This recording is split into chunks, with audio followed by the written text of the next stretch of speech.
अस्सलाम वालेकुम दोस्तों, जोली अजीम हाजिर है फिर नई एक वीडियो के साथ। दोस्तों जो मेरा जोली अजीम का हेल्थ सेक्शन है जिसके अंदर मुख्तलिफ किस्म के मैं आपके लिए वेजिटेबल, फ्रूट्स, हर्ब्स, स्पाइस, मतलब खाने पीने वाली चीज़ों के हवाले से इन्फॉर्मेशन लेकर आता हूँ। आपको बेनिफिट्स बताता हूँ, आपको यूजेस बताता हूँ, आपको साइड इफेक्ट्स बताता हूँ। और दोस्तों साथ साथ में ही मैं आप लोगों के लिए मुख्तलिफ खाने पीने वाली चीज़ों के हवाले से भी वीडियोस लेकर आता हूँ। और दोस्तों बहुत सारी बीमारियों का आपको आसान तरीन इलाज, टोटके और रेमेडीज़ वगैरह बताता हूँ। तो दोस्तों आज मैंने आप लोगों के लिए मर्दाना बांझपन के हवाले से एक बहुत ही आसान तरीन रेमेडी को सिलेक्ट किया है। और दोस्तों मर्दाना बांझपन को दूर करने के लिए इसके जो रिजल्ट है 100% है। और दोस्तों इसे करना भी बहुत आसान है। और दोस्तों इस रेमेडी में इस्तेमाल होने वाली हर चीज़ जो है आसानी के साथ मिल जाएगी। तो दोस्तों ऐसे अफराद जिनके अंदर बहुत ज़्यादा मर्दाना कमजोरी है, नामर्दी का शिकार है, मर्दाना बांझपन का शिकार है, तो इस नुस्खा को इस्तेमाल करने के बाद तो दोस्तों उनके अंदर भरपूर जिनसी शहवत पैदा होगी, इंतशार खूब आएगा। चलिए दोस्तों बगैर टाइम ज़ाया किए नुस्खा की तरफ आते हैं।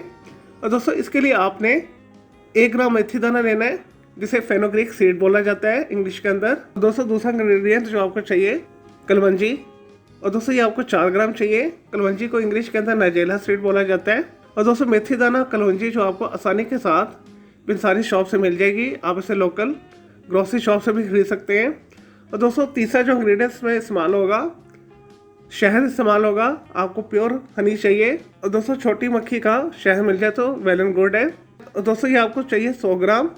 और दोस्तों चाहे छोटी मक्खी का शहद हो या बड़ी मक्खी का शहद हो, लेकिन शहद खालिश होना चाहिए। और दोस्तों सबसे पहले आपने मेथी दाना और कलौंजी को बारीक पीस लेना ग्राइंडर के अंदर। उसके बाद दोस्तों जब इसका पाउडर बन जाएगा तो फिर आपने इसे शहद के अंदर मिक्स कर देना है। चले दोस्तों आपके मर्दाना बांझपन के हवाले से दवाई तैयार है। और दोस्तों मैं आपको इसका तरीकाकार बता देता हूँ।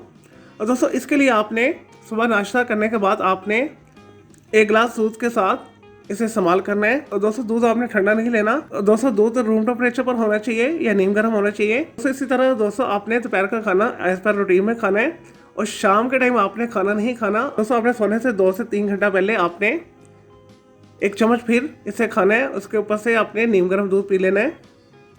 और दोस्तों इस अमल को आपने 15 से 1 महीना तक करना है। इंशाल्लाह ताला दोस्तों 1 हफ्ता के इस्तेमाल के बाद ही आपके जिस्म के अंदर एक खास तब्दीली आएगी। और दोस्तों आपको बहुत ज़्यादा मुबाशर करने को दिल चाहेगा, जिनसी शहवत आपकी बढ़ जाएगी, मर्दाना कमज़ोरी नामर्दी ख़त्म हो जाएगी। और दोस्तों स्पेशली ऐसे अफराद जिन्हें मर्दाना बांझपन है, जिनकी औलाद पैदा नहीं होती, उनके लिए नुस्खा बेहतरीन है। और दोस्तों ये 100% वर्क करता है। और दोस्तों कोशिश कीजिएगा जो दूध आप इस्तेमाल करें वो गाय का दूध मिल जाए तो ज़्यादा बेहतर है। दोस्तों इसके रिजल्ट जो है डबल हो जाएंगे। अदरवाइज़ आप कोई सा भी दूध इस्तेमाल कर सकते हैं, लेकिन दूध खालिश होना चाहिए। तो दोस्तों इस रेमेडी के हवाले से अगर आपका कोई और सवाल है तो जस्ट कमेंट के अंदर क्वेरी कीजिएगा, मैं आपको इसका ज़रूर रिप्लाई दूंगा। और दोस्तों इसके अलावा अगर आप किसी और वेजिटेबल, फ्रूट, हर्ब्स, स्पाइस, मतलब खाने पीने वाली चीज़ों के बारे से कुछ पूछना चाहते हैं, कोई बीमारी है, कोई साइकोलॉजिकल मसला है, कोई डेली टिप लेना चाहते हैं, कोई किचन टिप लेना चाहते हैं, किसी केमिकल कंपाउंड के हवाले से कुछ पूछना चाहते हैं, चाहे वो ऑर्गेनिक है या इनऑर्गेनिक है, या दोस्तों कुछ भी पूछना चाहते हैं तो जस्ट कमेंट के अंदर क्यूरी कीजिएगा, मैं आपको उसका ज़रूर रिप्लाई दूंगा। और दोस्तों इस वीडियो से पहले मैं आप लोग की बहुत सारी जो है मिक्स मालूमाती वीडियोस ऑलरेडी बना के दे चुका हूँ, तो उनके लिए आप मेरे वीडियो सेक्शन में जाकर मेरी दूसरी वीडियोस भी दे सकते हैं। चलिए दोस्तों अब मैं आपको मिलूंगा एक न्यू इन्फॉर्मेटिव वीडियो के साथ। मुझे जोली अजीम को इजाज़त दें। ओके जी, अल्लाह हाफिज़, टेक केयर।